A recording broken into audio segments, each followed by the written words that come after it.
ओम शांति। आज 20 अगस्त 2024।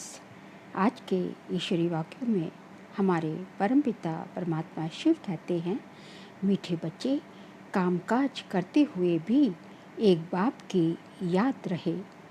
कामकाज करते हुए भी एक बाप की याद रहे। चलते फिरते बाप और घर को याद करो। यही तुम्हारी बहादुरी है, क्योंकि हमारा जो योग है वो क्या है? कर्म योग है।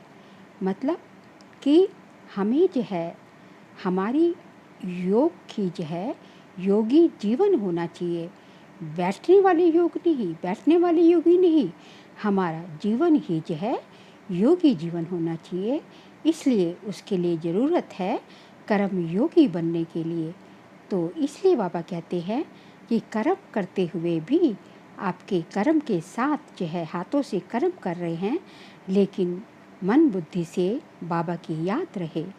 तो इसी को जो है दोनों काम साथ साथ, स्थूल कर्म भी साथ हो रहा है और मनसा से योग भी, बाबा को याद भी किया जा रहा है। इसे कहते हैं कर्म योग। तो यही बाबा कहते हैं कि चलते फिरते उठते बैठते कर्म करते जो है भगवान को याद करना है, बाबा को याद करना है और अपने घर को, मतलब अपने स्वीट होम को, शांति धाम को याद करना है। इसी में तुम्हारी जो है बहादुरी है। जिसने ये करना सीख लिया वो तो बिल्कुल ही सतो प्रधान बना कि बना, वो संपूर्ण बना कि बना। इसी बात की ज़रूरत है। प्रश्न है, बाप का रिगार्ड और डिसरिगार्ड कब और कैसे होता है? उत्तर है, जब तुम बच्चे बाप को अच्छी तरह याद करते हो तब रिगार्ड देते हो। अगर कहते याद करने की फुर्सत नहीं तो ये भी जैसे डिसरिगार्ड है।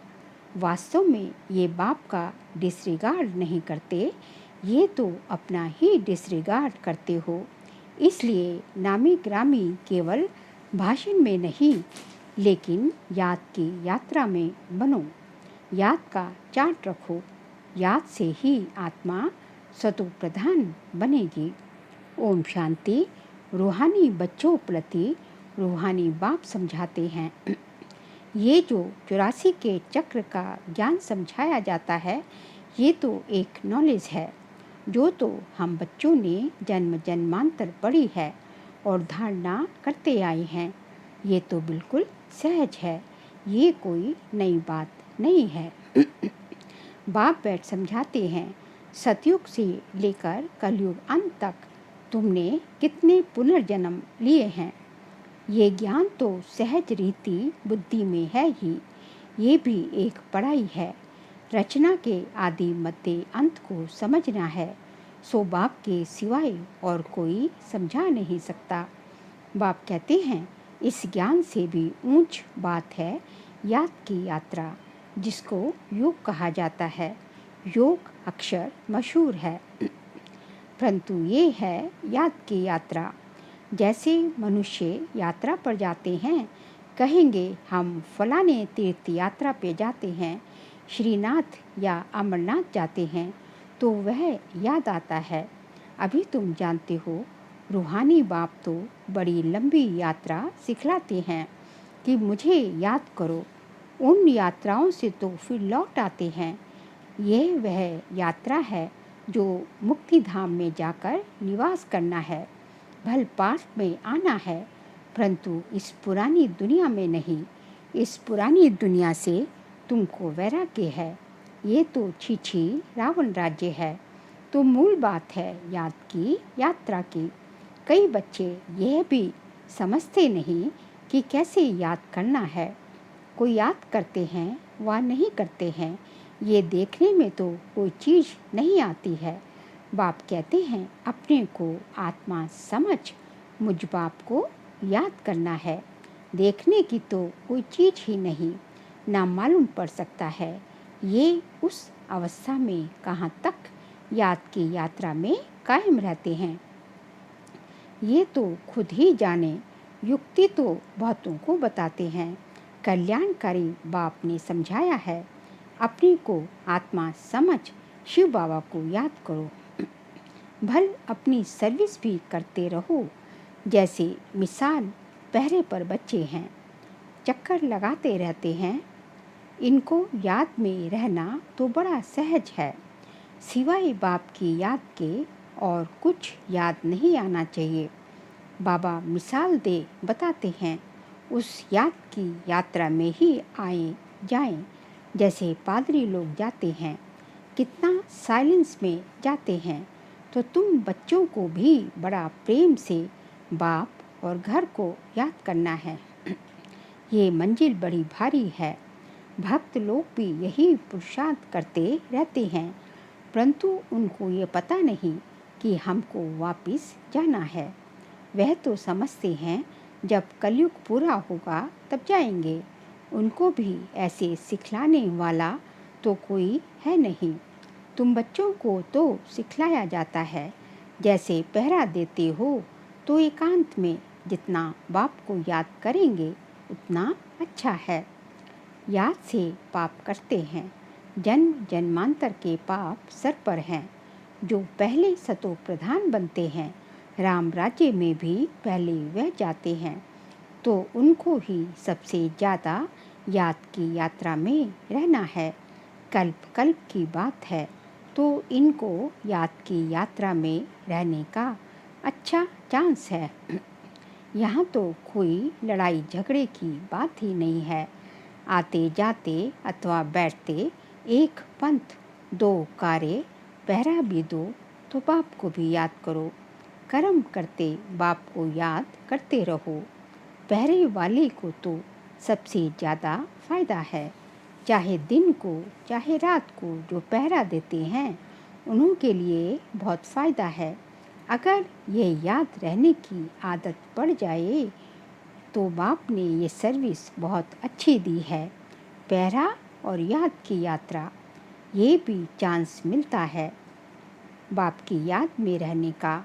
ये भिन्न भिन्न युक्तियाँ बताई जाती हैं याद की यात्रा में रहने की। यहाँ तुम जितना याद में रह सकेंगे उतना बाहर धंधे आदि में नहीं। इसलिए मधुबन में आते हैं रिफ्रेश होने।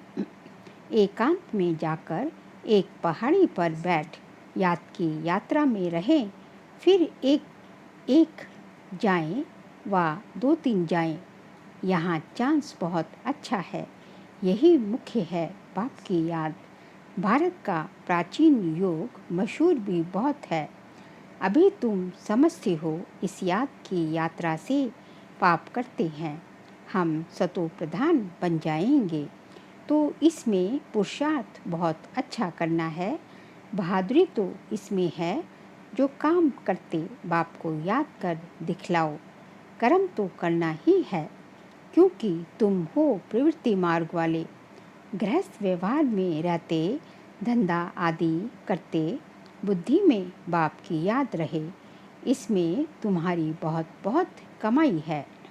भल अभी कई बच्चों की बुद्धि में नहीं आता है। बाप कहते रहते हैं चार्ट रखो, थोड़ा बहुत कोई लिखते हैं। बाप युक्तियाँ तो बहुत बताते हैं। बच्चे चाहते हैं बाबा के पास जाएं, यहाँ बहुत कमाई कर सकते हैं। एकांत बहुत अच्छी है। बाप सम्मुख बैठ समझाते हैं, मुझे याद करो तो पाप कट जाएं, क्योंकि जन्म जन्मांतर के पाप सर पर हैं। विकार के लिए कितने झगड़े चलते हैं, विघन पड़ते हैं। कहते हैं बाबा हमको पवित्र रहने नहीं देते। बाप कहते हैं बच्चे तुम याद की यात्रा में रहे, जन्म जन्मांतर के पाप जो सर पर हैं वह बोझा उतारो। घर बैठे शिव बाबा को याद करते रहो। याद तो कहीं भी बैठ कर सकते हो, कहाँ भी रहते ये प्रैक्टिस करनी है। जो भी आए उसको पैगाम दो। बाप कहते हैं अपने को आत्मा समझ बाप को याद करो। इसको ही योग बल कहा जाता है। बल माना ताकत, शक्ति। बाप को सर्वशक्तिमान कहते हैं ना, तो वह शक्ति बाप से कैसे मिलेगी। बाप खुद कहते हैं मुझे याद करो। तुम नीचे उतरते उतरते तमो प्रधान बन जाते हो। तो वे शक्ति बिल्कुल खत्म हो गई है, पाई की भी नहीं रही है। तुम्हारे में भी कोई है जो अच्छी रीति समझाते हैं, बाप को याद करते हैं। तो अपने से पूछना है, हमारा चार्ट कैसा रहता है? किसका चार्ट? याद का चार्ट। बाप तो सब बच्चों को कहते हैं, याद की यात्रा मुख्य है। याद से ही तुम्हारे पाप कटेंगे। भल कोई सावधान करने वाला भी नहीं हो तो भी बाप को याद कर सकते हो। भल विलायत में अकेले रहो तो भी याद में रह सकते हो। समझो कोई शादी किया हुआ है, स्त्री और कोई जगह है तो उनको भी लिख सकते हो। तुम एक बात सिर्फ याद करो, बाप को याद करो तो जन्म जन्मांतर के पाप भस्म हो जाएंगे। विनाश सामने खड़ा है। बाप युक्तियाँ तो बहुत अच्छी समझाते रहते हैं, फिर कोई करे ना करे उनकी मर्जी। बच्चे भी समझते होंगे कि बाप राय तो बहुत अच्छी देते हैं। हमारा काम है मित्र संबंधी आदि जो भी मिले सबको पैगाम देना। दोस्त हो या कोई भी हो, सर्विस का शौक चाहिए। तुम्हारे पास चित्र तो हैं, बैच भी है, ये बड़ी अच्छी चीज़ है। बैच किसको भी लक्ष्मी नारायण बना सकता है। त्रिमूर्ति के चित्र पर अच्छी तरह समझाना है। इनके ऊपर शिव है, वो लोग त्रिमूर्ति बनाते हैं, ऊपर में शिव दिखाते नहीं। शिव को ना जानने के कारण भारत का बेड़ा डूबा हुआ है। अब शिव बाबा द्वारा ही भारत का बेड़ा पार होता है। पुकारते हैं, हे पतित पावन, आकर हम पतितों को पावन बनाओ। फिर भी सर्वव्यापी कह देते हैं, कितनी पाई पैसे की भूल है। बाप बैठ समझाते हैं, तुमको ऐसे ऐसे भाषण करना है। बाप भी डायरेक्शन देते रहते हैं, ऐसे म्यूज़ियम खोलो, सर्विस करो तो बहुत आएंगे। सर्कस भी बड़े बड़े शहरों में खोलते हैं ना, कितना उन्हों के पास सामान रहता है। गांव-गांव से देखने के लिए लोग आते हैं। इसलिए बाबा कहते हैं, तुम भी ऐसा खूबसूरत म्यूज़ियम बनाओ जो देखकर खुश हो जाएं, फिर औरों को जाकर सुनाएं। ये भी समझाते हैं, जो कुछ सर्विस होती है कल पहले मिसल होती है, परंतु सतो प्रधान बनने का ऊना बहुत रखना है। इसमें ही बच्चे गफलत करते हैं। माया विघन भी इस याद की यात्रा में ही डालती है। अपनी दिल से पूछना है, इतना हमको शौक है, मेहनत करते हैं। ज्ञान तो कॉमन बात है। बाप बिगर 84 का चक्र कोई समझा ना सके। बाकी याद की यात्रा है मुख्य। पिछाड़ी में कोई भी याद ना आए सिवाय एक बाप के। डायरेक्शन तो बाप पूरे देते रहते हैं। मुख्य बात है याद करने की। तुम कोई को भी समझा सकते हो, भल कोई भी तुम सिर्फ बैठ पर समझाओ। और कोई के पास ऐसे अर्थ सहित मेडल नहीं होते। मिलिट्री वाले अच्छा काम करते हैं तो उनको मेडल मिलते हैं। राय साहब का मेडल सब देखेंगे। इनको वाइसराय से टाइटल मिला है, आगे वाइसराय होते थे। अभी तो उनके पास कोई पावर नहीं है। अभी तो कितने झगड़े लगे पड़े हैं। मनुष्य बहुत हो गए हैं तो उनके लिए ज़मीन चाहिए शहर में। अभी बाबा स्वर्ग की स्थापना कर रहे हैं। इतने सब खलास हो, बाकी कितने थोड़े जरूर रहेंगे। ज़मीन ढेर होगी, वहाँ तो सब कुछ नया होगा। उस नई दुनिया में चलने के लिए फिर अच्छी रीति पुरुषार्थ करना है। हर एक मनुष्य पुरुषार्थ करते हैं बहुत ऊंच पद पाने का। कोई पूरा पुरुषार्थ नहीं करते तो समझते हैं नापास हो जाएंगे। खुद भी समझते हैं हम फेल हो जाएंगे। फिर पढ़ाई आदि को छोड़कर नौकरी में लग जाते हैं। आजकल तो नौकरियों में भी बहुत कड़े कायदे निकले हैं। मनुष्य बहुत दुखी होते हैं। अब बाबा तुमको ऐसा रास्ता बताते हैं जो 21 जन्म कभी दुख का नाम नहीं रहेगा। बाप कहते हैं सिर्फ याद की यात्रा में रहो। जितना हो सके रात को बहुत अच्छा है, भल लेटे हुए याद करो। कोई को फिर नींद आ जाती है, बूढ़ा होगा, ज़्यादा बैठ नहीं सकेगा तो ज़रूर सो जाएगा। लेटे हुए बाप को याद करते रहेंगे, बड़ी खुशी अंदर में होती रहेगी, क्योंकि बहुत बहुत कमाई है। ये तो समझते हैं टाइम पड़ा है, परंतु मौत का कोई ठिकाना नहीं। तो बाबा समझाते हैं मूल है याद की यात्रा। बाहर शहर में तो मुश्किल है, यहाँ आते हैं तो बड़ा अच्छा चांस मिलता है। मतलब मधुबन में जब जाते हैं, आबू में जाते हैं तो चांस अच्छा मिलता है। कोई फिक्रात की बात नहीं, इसलिए यहाँ चार्ट बढ़ाते रहो। तुम्हारे कैरेक्टर्स भी इससे सुधरते जाएंगे। परंतु माया बड़ी दुष्टर है। घर में रहने वालों को इतना कदर नहीं रहता जितना बाहर वालों को है। फिर भी इस समय गोपों की रिजल्ट अच्छी है। कई बच्चियां लिखती हैं शादी के लिए बहुत तंग करते हैं, क्या करें। जो मजबूत सेंसिबल बच्चियां होंगी वह कभी ऐसे लिखेंगी नहीं। लिखती हैं तो बाबा समझ जाते हैं रीढ़ पकड़ी है। ये तो अपने हाथ में है जीवन को बचाना। इस दुनिया में अनेक प्रकार के दुख हैं।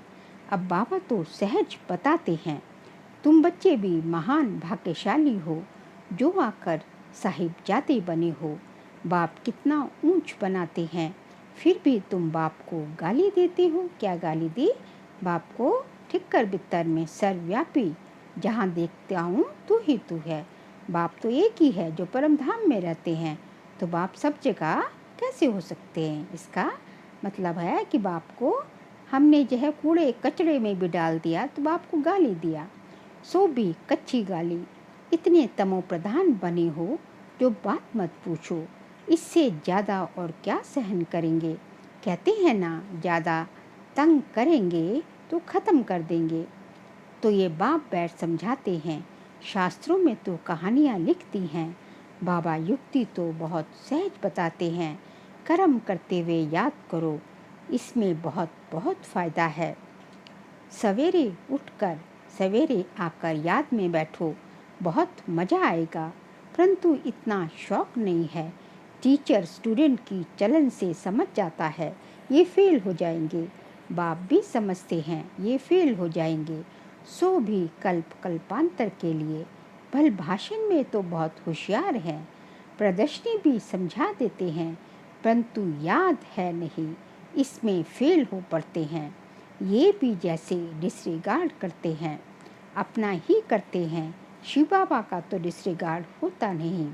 ऐसे कोई कह ना सके कि हमको फुर्सत ही नहीं याद करने की। बाबा मानेंगे नहीं। स्नान पर भी याद कर सकते हो। भोजन करते समय बाप को याद करो, इसमें बहुत बहुत कमाई है। बाप की याद में भोजन करेंगे तो शक्ति भी मिलेगी और कमाई भी जमा होगी। कई बच्चे सिर्फ भाषण में नामिक्रामी हैं, योग है नहीं। वह अहंकार भी गिरा देता है। अच्छा, मीठे मीठे सिखिल दे बच्चों प्रति माता पिता बाप दादा का याद प्यार और गुड मॉर्निंग। रूहानी बाप के रूहानी बच्चों को नमस्ते। हम रूहानी बच्चों की रूहानी बाप दादा को नमस्ते नमस्ते नमस्ते। सार के लिए पॉइंट्स है, सर्वशक्तिवान बाप से शक्ति लेने के लिए याद का चार्ट बढ़ाना है। याद की भिन्न भिन्न युक्तियाँ रचनी है। एकांत में बैठ विशेष कमाई जमा करनी है। सेकंड पॉइंट, सतो प्रधान बनने का ऊना रहना है। गफलत नहीं करनी है, अहंकार में नहीं आना है, सर्विस का शौक भी रखना है। साथ साथ याद की यात्रा का भी याद की यात्रा पर भी रहना है। आज का बाबा का वरदान है, सब कुछ बाप हवाले कर, कमल पुष्प समान न्यारे और प्यारे रहने वाले डबल लाइट भव। सब कुछ बाप हवाले कर, कमल पुष्प समान न्यारे व प्यारे रहने वाले डबल लाइट भव। बाप का बनना अर्थात सब बोझ बाप को दे देना। डबल लाइट का अर्थ ही है सब कुछ बाप हवाले करना। ये तन भी मेरा नहीं, तो जब तन ही नहीं तो बाकी क्या रहा। आप सबका वायदा ही है, तन भी तेरा, मन भी तेरा, धन भी तेरा। जब सब कुछ तेरा कहा तो बोझ किस बात का। इसलिए कमल पुष्प का दृष्टांत स्मृति में रख, सदा न्यारे और प्यारे रहो तो डबल लाइट बन जाएंगे। कमल पुष्प का दृष्टांत, कमल पुष्प क्या है? कमल का फूल कीचड़ में उगता है, कीचड़ में रहता है, लेकिन उसकी फूल की पंखुड़ियों पर रिंचक मात्र भी कीचड़ जो है लगता नहीं है। कीचड़ से एकदम ऊपर रहता है, डिटैच रहता है कीचड़ में, लेकिन उसके ऊपर कीचड़ की जो है रिंचक मात्र भी नहीं है। क्या अर्थ हुआ? इसका भावार्थ यही है कि हमें रहना इसी संसार में है, इसी जो है जो सृष्टि एकदम कला क्लेश तमो प्रधान सृष्टि है, जहाँ हर बात की जो है हर जो है जहाँ करप्शन सब जो है हर चीज़ की जो नेगेटिविटी हर चीज़ की जो चरम सीमा है। तो रहना हमें इसी सृष्टि में है, लेकिन इस सृष्टि में रहते हुए भी हमें कमल पुष्प समान, मतलब कि सृष्टि जो हमारे वातावरण की जो है कीचड़ जो है, जो वातावरण में तमो प्रधानता है, उसका प्रभाव हमारे ऊपर ना आए, उसका प्रभाव हमारे ऊपर ना आए, बल्कि हमारा प्रभाव, हमारा अच्छा वाला प्रभाव जो है वातावरण के ऊपर जाए। हम जहाँ जाएं वहाँ अपने वाइब्रेशन से जो है वातावरण को जो है परिवर्तित कर सके। ये अपने अंदर शक्ति होनी चाहिए। इसलिए बाबा कहते हैं कि कमल पुष्प समान जो है न्यारे और प्यारे रहना। और वो कब कर सकेंगे? जबकि सब कुछ बाप को दे दिया, सब कुछ बाप का है, सब जो है बाप संभाले। जब ये घर दौलत वस्तुएं पदार्थ वैभव संबंधी, तो बाप की रिस्पॉन्सिबिलिटी होती है ये सब कुछ देखना। हम तो उसकी ट्रस्टी हैं, हम ट्रस्टी बन के उसकी जय संभाल कर रहे हैं, लेकिन दे किसको दिया? बाप की प्रॉपर्टी हो गई। तो हमें जय बाप उसका अपने आप ध्यान रखेगा, बशर्ते हम सच्चे मन से सब कुछ बाप हवाले कर दें, अर्थात डबल लाइट बन जाए। स्लोगन है, रूहानियत से रोग को समाप्त कर स्वयं को शरीर की स्मृति से चलाने वाले ही सच्चे पांडव हैं। रूहानियत से रोग को समाप्त कर स्वयं को शरीर की स्मृति से गलाने वाले ही सच्चे पांडव है। बाबा कहते हैं कि तुम्हारे अंदर जो रोग है, जो अहंकार है, जो देभान है, उसको किससे समाप्त करना? रोब नहीं रखना, लेकिन रूहानियत रखनी है, रुहाब रखना है। रुहाब और रोब दो शब्द हैं, लेकिन मतलब के दोनों के भावार्थ के पीछे एक थिन लाइन है। तो हमें रुहाब में रहना है, अपने सम्मान में रहना है, लेकिन अभिमान नहीं होना चाहिए किसी चीज़ का, घमंड नहीं होना चाहिए। अपनी सेल्फ एस्टीम तो होनी चाहिए, लेकिन उस बात का जो है घमंड नहीं, अभिमान नहीं। तो ये कब होगा? जब तुम्हारे अंदर जो है रूहानियत होगी। तो रूहानियत से जो है जो रोब का अंश है उसको समाप्त कर देंगे, तो जो तुम्हारी शरीर की स्मृति है, मतलब कि मैं शरीर हूँ, जहाँ शरीर देखा, जहाँ अपने को शरीर समझा, तभी सारे शरीर की पोजीशन, शरीर की जो है संबंधी, शरीर का जो है मैं सुंदर हूँ, मैं ये हूँ, मैं फलाना हूँ, तो तब सारा खेल जो है शरीर को देखने से ही शुरू होता है। तो जब जो है अपने को शरीर ना समझ आत्मा समझेंगे, शरीर को गलाने की स्मृति हो जाएगी, आत्मा समझ लेंगे, तो जो है सारा खेल ही बदल जाएगा। तो कब होगा? जब हम अपना देभान को गलाएंगे। और वो कब होगा? जब जो है हम अपने जो है अंदर रूहानियत लाएंगे। तो बाबा कहते हैं जब रूहानियत लाएंगे, जिनके अंदर रूहानियत होगी वही जो है सच्चे सच्चे पांडव हैं। अच्छा, ओम शांति।